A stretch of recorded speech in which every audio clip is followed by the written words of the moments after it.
합니다. 우리가 읽은 본문 말라기 1장 2절 3절에 보면 내가 야곱을 사랑하였고 에서는 미워하였으며 이렇게 기록되어 있는 것을 보게 됩니다. 이제 창세기부터 우리가 성경을 읽으면서 이제 말라기에 이르렀는데요. 이제 이번 주 중에는 또다시 신약 마태복음으로 넘어갈 것입니다.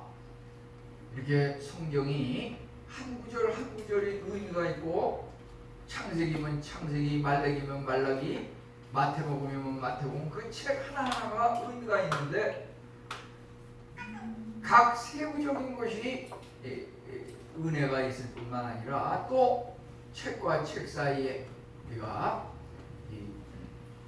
3927 총 66권이 또 하나의 고리와 같이 아름답게 연결이 되어 있다고 하는 것입니다. 그래서 어떻게 보면 너무 구약을 오래 해가지고 이제 빨리 마태복음으로 넘어가야겠구나 오늘은 이런 생각을 가지면서도 이 말라기 구약의 그 마지막 부분 이것이 가지고 있는 그 심오한 의미가 무엇인가? 말라기는 참으로 보면은 불과 4장에 불과하고 우리가 이 창세기 같은 거는 굉장히 이것이 굉장히 길어서 한 50장 정도 이렇게 되는 것을 보게 되는데요. 그리고 창세기에서 25장에 나타나고 있는 그 야곱과 에서에 관한 그 이야기가 우리가 시작은 반이라 그러는데요. 그 창세기 성경의 그 66권 중에서 처음 나오는 그 창세기에 야곱과 에서에 대한 이야기가 나오는데요. 그 25장 23절에 보면 두 민족이 내 복중에서 나누이리라. 이 족속이 저 족속보다 강하겠고 큰 자가 어린 자를 섬기리라 하셨더라. 하나님께서 이렇게 창세기에 이렇게 선포를 하셨는데 이것이 말이죠. 과연 그러한지 이제 말라기에서 어떻게 보면 신약과 구약이 연결되는 이 부분에서 다시 그 창세기를 지금 점검하고 있는 겁니다. 창세기 25장에 나오는 그 내용을 이제 여기서 다시 점검하기를 내가 야곱을 사랑하였고 에서는 미워하였으며 이것을 점검하고 있는 겁니다. 이제 신약으로 넘어가면은 이 중간 점검이 다시 또 재확인이 되고 이것이 또 계시록으로 이어질 겁니다. 신약에서 더 그 사도 바울 사도가 지은 그 조직 신학이 가장 체계적으로 되어 있는 이 로마서에 보게 되면은 로마서 9장 13절에 오늘 읽은 말씀과 똑같은 말이 또 나오고 있습니다. 내가 야곱은 사랑하였고 에서는 미워하였으며 이 말씀이 말이죠. 그냥 한 번 나오고 스치는 것도 있지만 그 내용이 말이죠. 한 책에 계속 반복되는 것도 있는 반면에 하나님께서 야곱은 사랑하였으며 에서는 미워하였다. 이 내용이 말이죠. 창세기 구약 첫 판에 이렇게 나오니 창세기 마지막 부분 말라기에 다시 또 나오고 있는 겁니다. 또 신약에 넘어가서 으뜸사도 바울이 지은 그 로마서에 말이죠. 조직신학적으로 가장 체계화되어 있는 거기에 다시 또 이 이야기가 야곱은 사랑하였고 에서는 미워하였다. 우리 말씀은 말이죠. 참으로 우리 삶 속에서 끊임없이 끊임없이 반복되는 이야기라고 하는 것입니다. 끊임없이 반복되기 때문에 너무 당연한 것이지만 그것에 대해서 정말 무심코 우리가 이야기하기가 쉽습니다. 왜냐하면 그것이 성경 말씀에 나온 내용 그대로 우리 삶 속에서, 내 개인적으로, 우리 가정에서, 교회에서 다 일어나는 거기 때문에 말이죠. 어떻게 생각하면 그거 다시 말하고 싶지도 않고 생각하고 싶지도 않고 보고 싶지도 않고 라고 하지만 인간의 삶 속에서는 끊임없이 반복되는 이런 이야기라고 하는 것입니다. 하나님께서 야곱은 사랑하였고 에서는 미워하였습니다.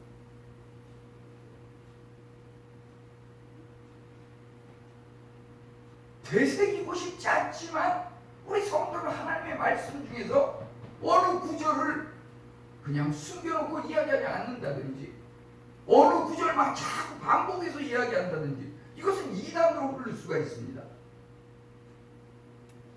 왜 이것이 우리 삶 속에서 끊임없이 반복되는 겁니다. 반복되는 겁니까? 우리는 그 의미를 제가 말이죠. 누구를 꼬집어서 인간적으로 상처를 주거나 또는 절망, 소망으로 이끌기 위해서 하는 말은 아닙니다. 예를 들어서 우리가 함께 신앙생활을 하지만은 같이 신앙생활하던 사람이 갑자기 어느 날 떨어져 나가는 수가 있습니다. 우리 인해교회도 그러한 것을 겪었습니다. 그들이 얘기하는 것 중에서 한 사람이 아니라 많은 사람이 똑같이 반복해서 이야기하는 내용이 있습니다. 그것은 뭐냐면 목사님 왜 누구는 사랑하고 누구는 나보다 그 사람보다 나를 미워합니까?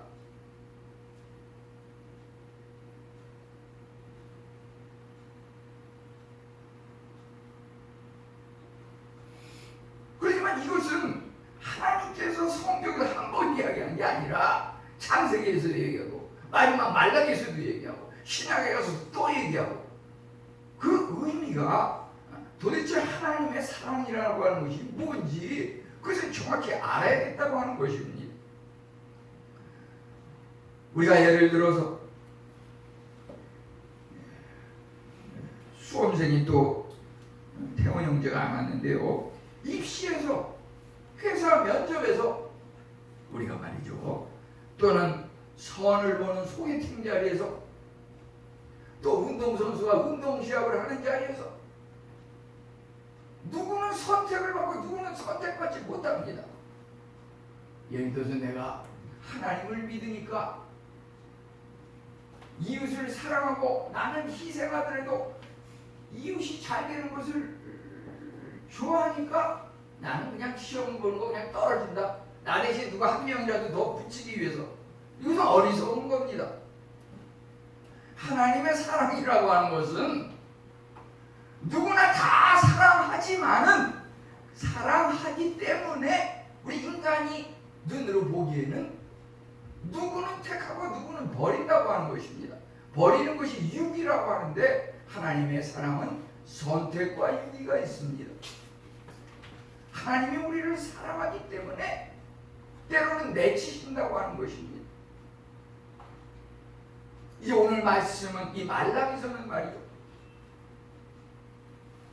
참고 아까 우리 대표기도 시간에도 나왔지만 그 회복이라고 하는 것, 이스라엘 백성이 하나님 앞에 끊임없이 죄를 범함으로 말미암아 바벨론에게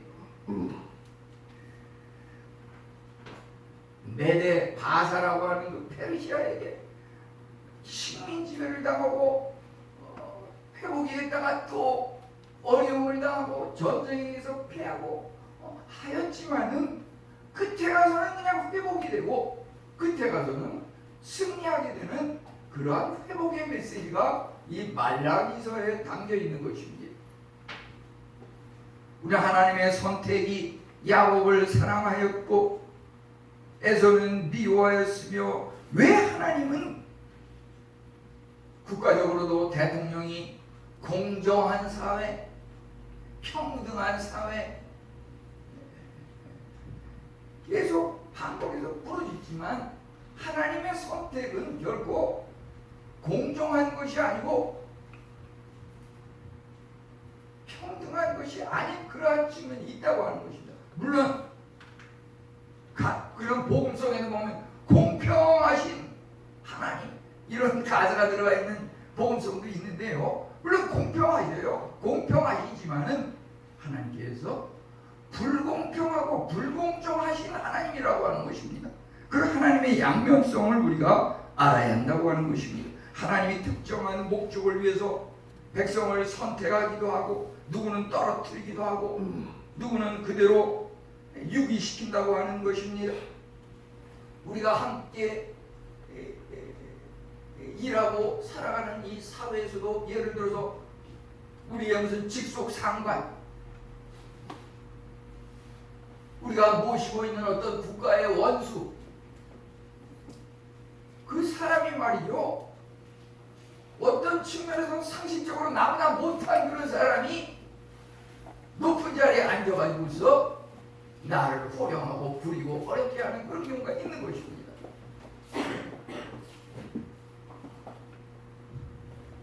사회라고 하는 건 살다 보면 둥글둥글 돌아가는 게 말이에요. 예를 들어서 저도 이 성남시에 주소를 두고 있는 성남 시민의 한 사람인데,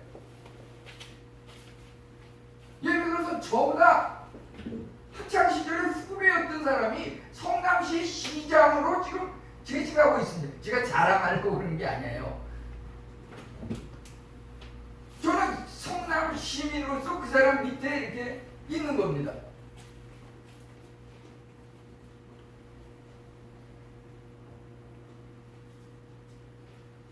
누구는 또 친한 친구인데 무슨 대학교의 총장이 돼가지고서 사회적으로 신문에 자꾸 오르내리면서 정부와의 무슨 관계가 밀접한 이런 것들이 그 이름에 자꾸 오르내리기도 합니다. 저는 그냥 조그만 이런 교회에 와서 이렇게 조용히 목회를 하고 있습니다. 이 사회라고 하는 것이 말이죠, 어떤 사람은 하는 일마다 잘 되고 나는 하는 일마다 뭐가 자꾸 막히고 안 되는 것 같습니다. 뭔가 예수님을 믿고 잘 신앙생활을 해보려고 하는데, 그런데 이러한 부분들에 대해서 우리가 어떻게 생각을 갖고 계십니까?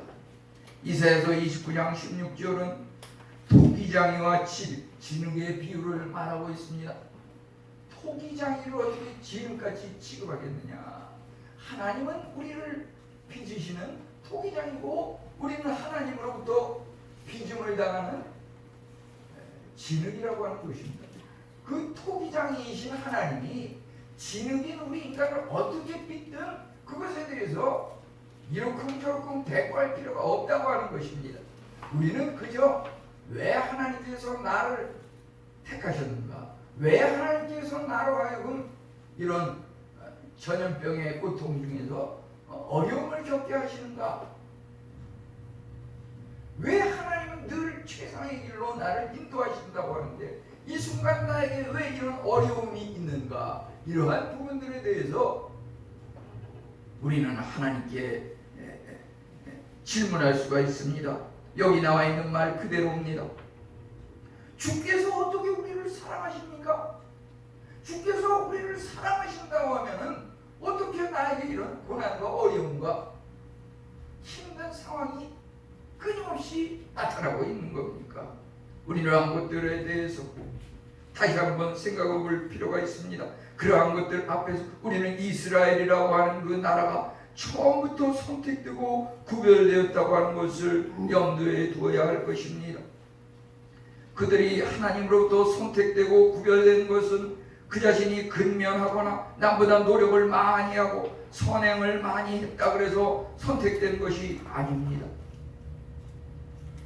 하나님 사랑은 우리가 가치 있다 그래서 우리를 택하고, 우리가 무가치하고 보잘것없다 그래서 우리를 버리는 그런 하나님이 아니라고 하는 것입니다.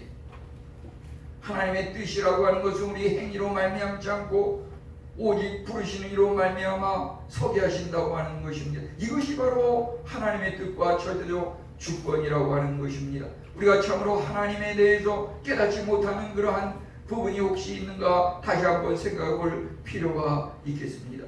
우리가 예기치 못하는 그러한 상황을, 고통과 어려움을 겪게 되는 경우가 있을 수 있습니다. 그 순간에 우리는 하나님에 대해서, 하나님 너무 무관심하지 않습니까? 하나님의 사랑이 도대체 이런 것입니까?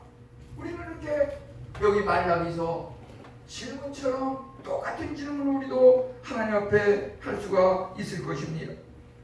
그렇지만 바울 사도는 고백하기를 고린도전서 15장 10절에 내가 나된 것은 하나님의 은혜로 된 것이니 그 모든 것이 하나님의 은혜라고 이렇게 고백하고 있습니다. 참으로 이스라엘은 역사적으로 죄로 인해서 포로 생활을 겪었지만 결국은 하나님의 은혜로 회복 승리하게 되었습니다. 여기 보게 되면 또 누가복음 14장 26절은 물은 내게 오는 자가 부모와 처자와 형제와 자매와 자기 목숨까지 미워하지 않으면 내 제자가 되지 못하고, 우리가 인간적으로 생각하면 가정까지 쳐버려야 하나님의 참다운 제자와 올바른 신앙생활을 할 수가 있다고 하는 그러한 부분이 말이죠. 한편으로는 하나님께서 가정을 돌보지 않는 사람은 하나님을 올바로 믿을 수 없다라고 하는 그러한 부분도 물론 있습니다. 상황에 따라서 그것이 반대로 이렇게 성경에 나오기도 합니다. 그런데 문제는 왜 그렇게 이야기했는지, 왜 여기서 이렇게 얘기하는지 그 이유를 우리가 알아야 한다고 하는 것입니다. 우선 하나님께서 야곱을 사랑하였고 라고 하는 의미는, 하나님께서 이제 사무엘상 2장 30절에 나를 존중히 여기는 자를 내가 존중히 여기고 나를 멸시하는 자를 내가 경멸하리라.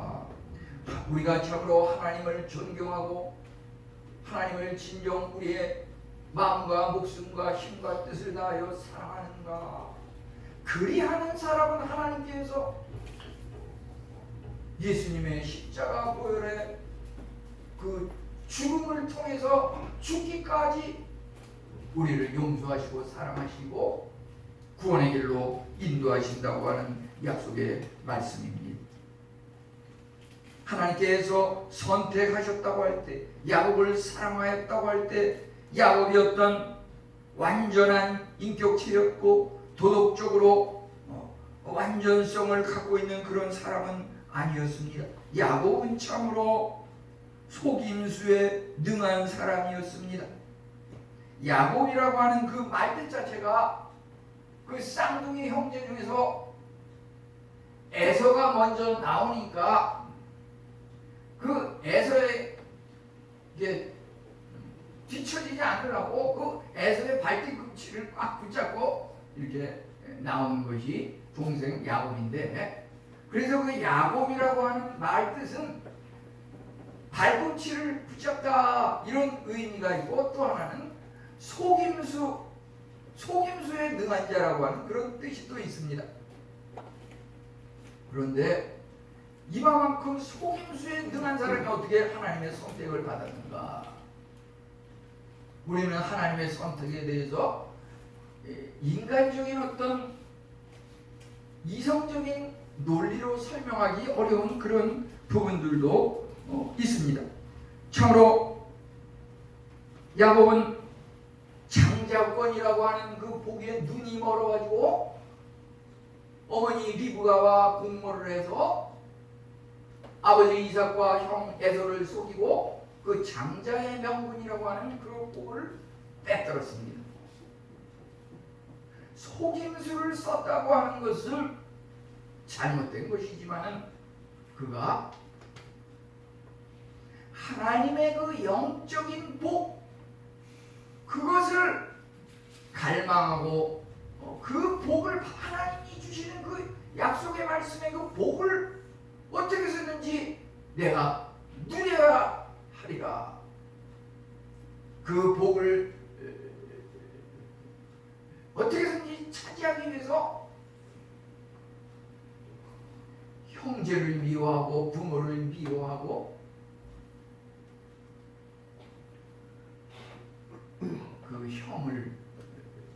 미워했기 때문에 형을 제끼고서 내가 그 장자권을 뺏어서 어떻게든 하나님의 복을 내가 차지해야겠다. 이런 영적인 어떤 갈망이 컸다고 하는 것입니다. 반면에 그 에서는 좀 이따 나오지만은 하나님께서 장자이기 때문에 당연히 장자의 그 복을 약속하셨는데 그 하나님이 주시는 그 복의 약속을 하찮게 여겼어요.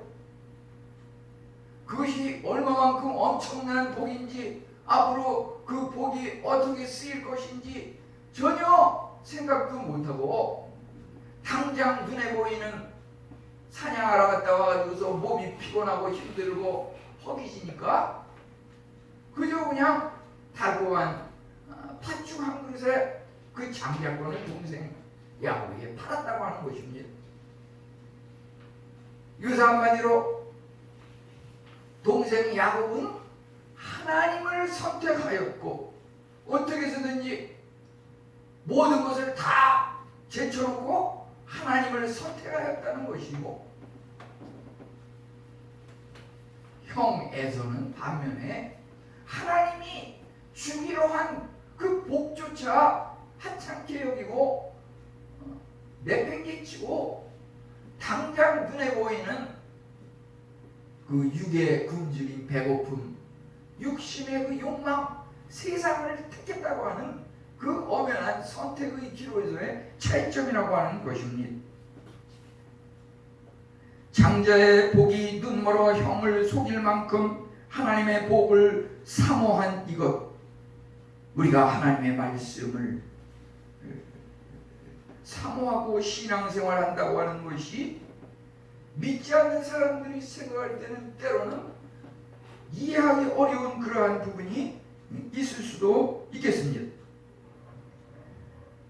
야곱이 물론 장자의 권한을 이제 하나님으로부터 그 아버지로부터 받았지만 문제는 그 방법에 있어서 속임수를 썼다고 하는 그 부분은 또 하나님께서 그냥 넘기지 않으셨습니다.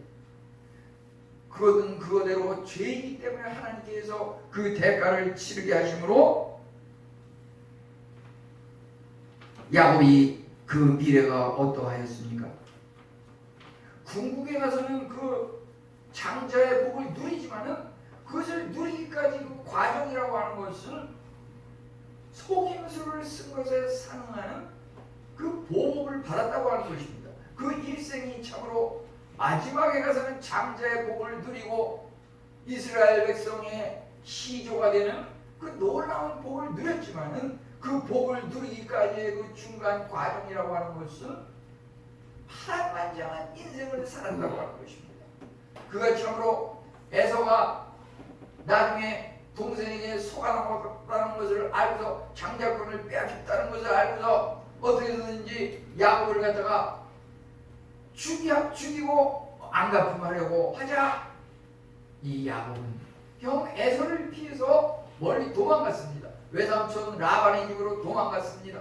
거기에 가가지고서 라반에게 또 속임을 당하죠. 자기가 형을 속인 것만큼 똑같이 또 외삼촌이 그 속임수에 능한 이 야곱을 또 속이게 됩니다.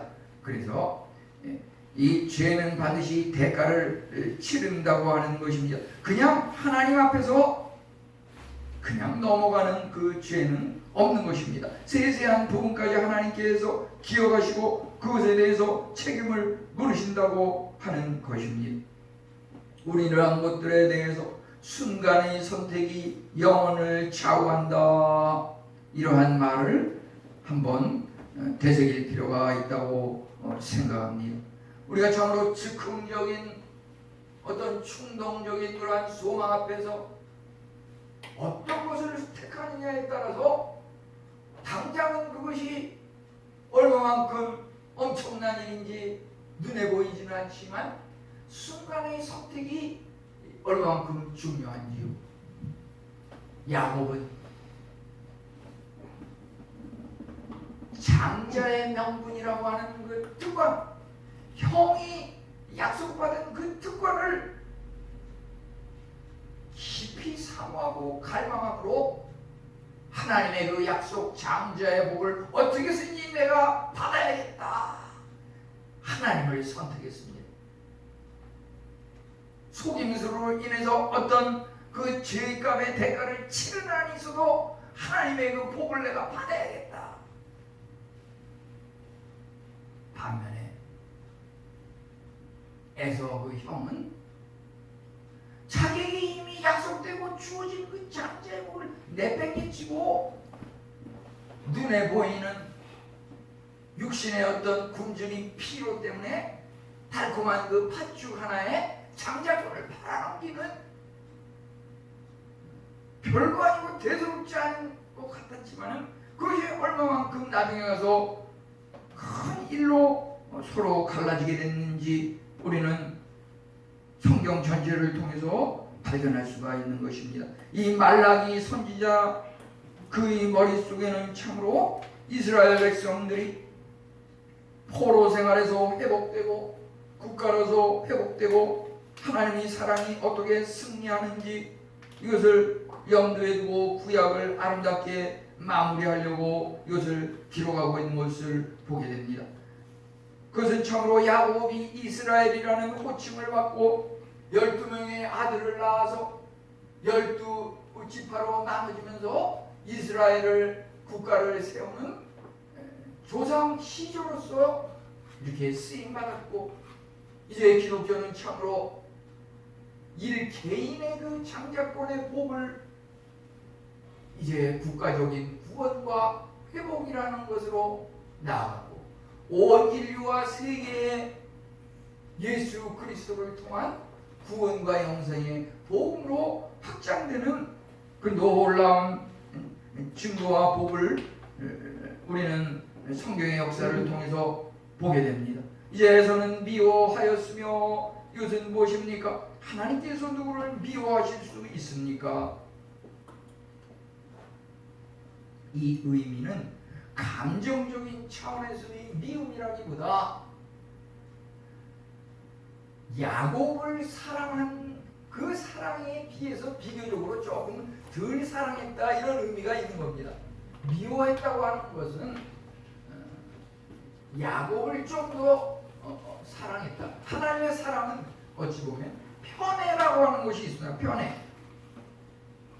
치우친 사랑이 있습니다. 왜 나는 무시합니까? 그러니까 하나님의 그 사랑은 참으로 우리 백성들이 얼마만큼 하나님을 더 사랑하느냐에 따라서 때로는 더 큰 사랑을 보이시는 하나님이시라고 하는 것입니다. 에서는 하나님 없는 불신앙적인 사람의 유형입니다. 요한일서 2장 15절을 보면 누구든지 세상을 사랑하면 아버지의 사랑이 그 속에 있지 아니하니 세상에 있는 모든 것이 육신의 정욕과 무정욕과 이생의 자랑이니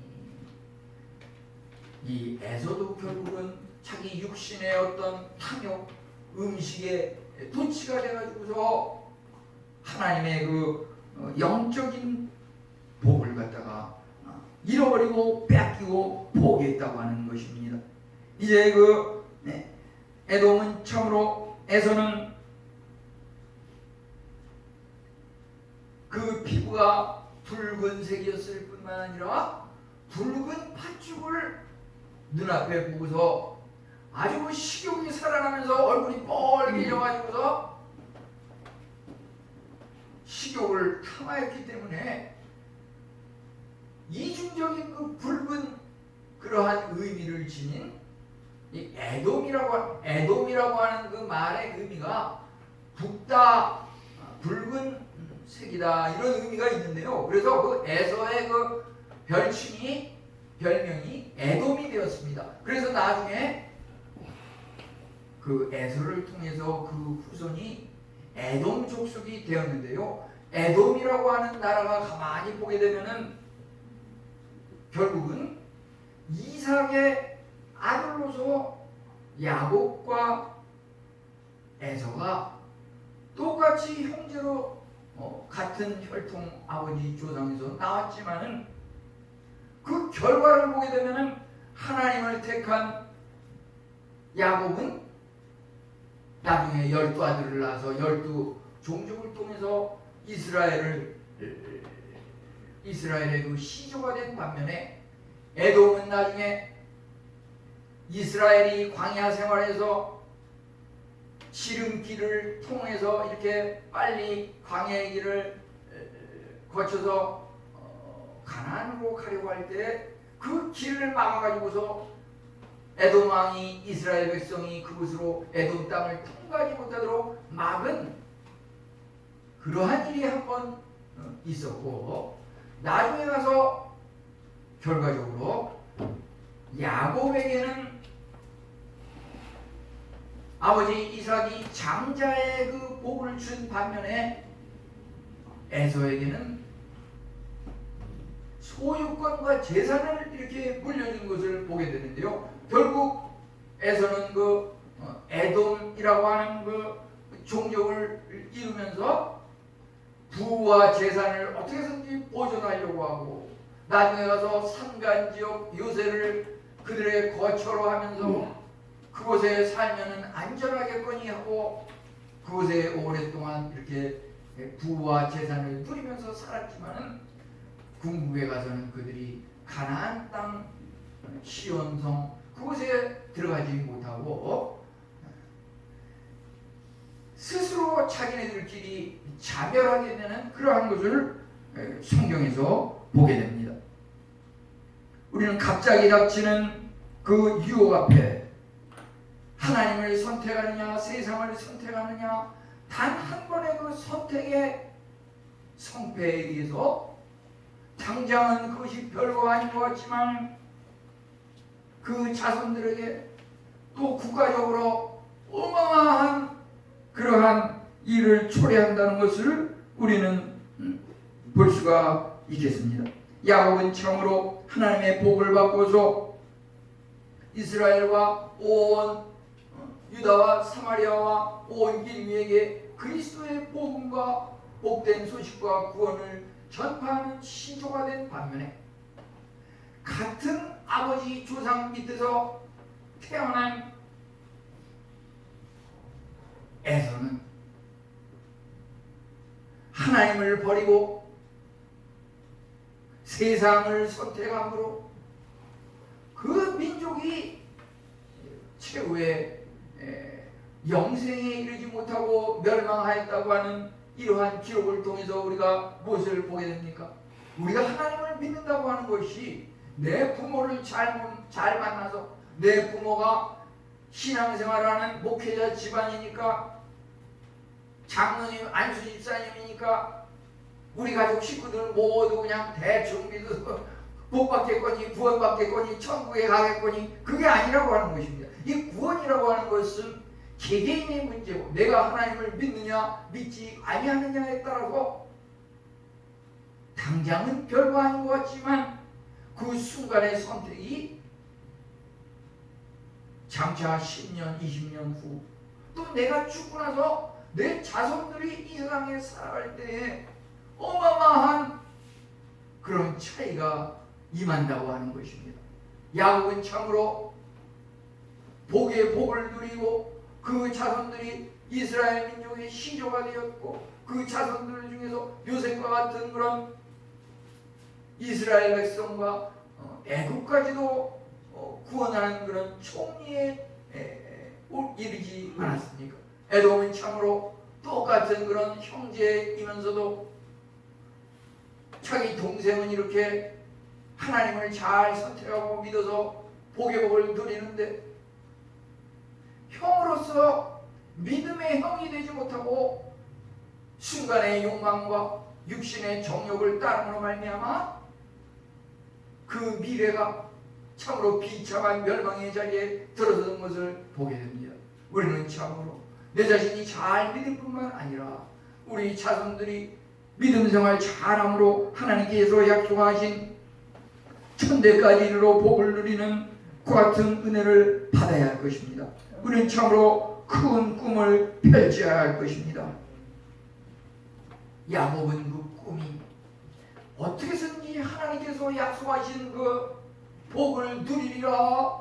내가 그 하나님께서 약속하신 장자의 복을 내가 어떻게든지 쟁취하리라. 그것을 위해서 참으로 우는 마음을 다하고 목숨을 다하고 힘을 다하고 심지어 형과 원수지간이 되는 한이 있어도 어떻게 해서든지 그것을 차지하려고 하는 그런 강한 영적인 갈망 때문에 그것을 받아서 복을 받았던 반면에 똑같은 식구이면서 믿음의 조상 아브라함의 자손, 믿음의 조상 이삭의 자손이면서도 하나님을 저버리고 하나님을 멀리하고 세상을 택함으로 말미암아 그 에돔의 그 미래가 얼마나 비참하고 힘든 낭떠러지로 떨어졌는지 알 수 없습니다. 참으로 하나님께서 에돔에게 뭐라고 말하였습니까? 우리가 읽은 말씀 바로 다음에 그 4절로 연결되는 것을 보게 되면 이제 에돔이 말합니다. 내가 지금 이렇게 무너지고 황폐하고 쓰러졌지만 다시 그것을 일으키리라. 황폐된 것을 다시 쌓으리라. 에돔은 뒤늦게 후회하면서 그렇게 마음을 먹지만 하나님께서 뭐라고 말씀하십니까? 하나님께서 뭐라고 말씀하십니까? 그들은 쌓을지라도 나는 헐리라. 우리가 말이죠, 하나님을 믿는 것이 그 기회가 평생 계속 반복되는 것은 아닙니다. 정말 매 순간이 가장 절호의 찬스이고 우리에게 전성기고 그렇다고 하는 것입니다. 그 기회를 놓치게 되면은 정말 우리 공예배 말이죠, 주일 예배, 수요일, 금요일, 새벽 예배, 그 하나하나가 우리에게 큰 은혜를 하나님께서 복을 주시마 약속하신 그러한 약속의 기회라고 하는 것입니다. 우리는 그러한 기회를 무시하지 말고 세상적인 일에 자꾸 피곤하고 시달리면서 하나님께서 약속하신 그 장자의 복을 내팽개치지 마시고 우리는 어떻게 해서든지 하나님께서 약속하신 그 약속의 말씀 붙들고 야곱처럼 하나님을 택하고 하나님께서 약속하신 승리와 회복의 우리 성도님들 다 되시기를 축원합니다.